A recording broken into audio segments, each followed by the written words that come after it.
एक समय की बात है, भगवान श्री कृष्ण की पत्नी सत्यभामा, उनका वाहन गरुड़ और सुदर्शन चक्र, तीनों को अभिमान हो चला था। सत्यभामा को अपने रूप पर, सुदर्शन चक्र को अपने शक्तिशाली होने पर और गरुड़ को तेज गति से उड़ने पर।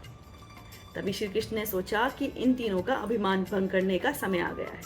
उन्होंने एक योजना बनाई। उन्होंने गरुड़ को बोला कि जाओ, दूर पर्वत पर हनुमान जी बैठे होंगे, उनको बोलो श्री कृष्ण ने उनको द्वारका बुलाया है।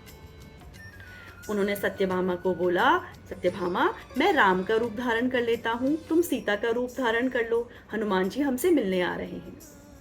और सुदर्शन चक्र को बोला कि तुम द्वार पर पहरा देना, कोई भी आए उसे अंदर नहीं आने देना बिना मेरी अनुमति के। तभी गरुड़ पर्वत पर पहुंचे। पर्वत पर हनुमान जी को देखा और बोले, महाराज आपको श्री कृष्ण बुला रहे हैं द्वारिका। हनुमान जी बोले, आप जाइए, मैं आता हूँ। गरुड़ सोचे, ये बूढ़ा सा वानर कैसे ही पहुंच पाएगा द्वारिका। गरुड़ वापस आ गए। जब वापस आए तो उन्होंने देखा हनुमान जी तो पहले से ही श्री कृष्ण की चरणों में बैठे हुए हैं और उनका घमंड वहीं चूर चूर हो गया। उन्हें समझ आ गया इस संसार में कोई है जो उनसे भी तेज गति से उड़ सकता है।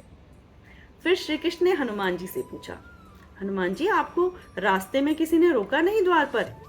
हनुमान जी ने अपने मुंह से सुदर्शन चक्र निकाला और बोले, महाराज क्षमा करें, ये चक्र मुझे आने से रोक रहा था। तभी सुदर्शन चक्र लज्जित हो गए। उन्हें समझ आ गया कि उनसे शक्तिशाली भी कोई है। तब हनुमान जी ने श्री कृष्ण की ओर देखा, जो कि राम का रूप धारण किए हुए थे। महाराज, ये किस दासी को आज आपने सिंहासन पर अपने साथ बैठा दिया? यह सुनते ही सत्यभामा भी लज्जित हो गई। उन्हें समझ आ गया कि इस संसार में कोई उनसे भी ज्यादा सुंदर है। इस तरह से श्री कृष्ण ने अपने सभी भक्तों का, तीनों भक्तों का अहंकार चूर चूर किया। इस कहानी से हमें यह शिक्षा मिलती है कि हमें अपनी किसी भी वस्तु पे अहंकार नहीं करना चाहिए।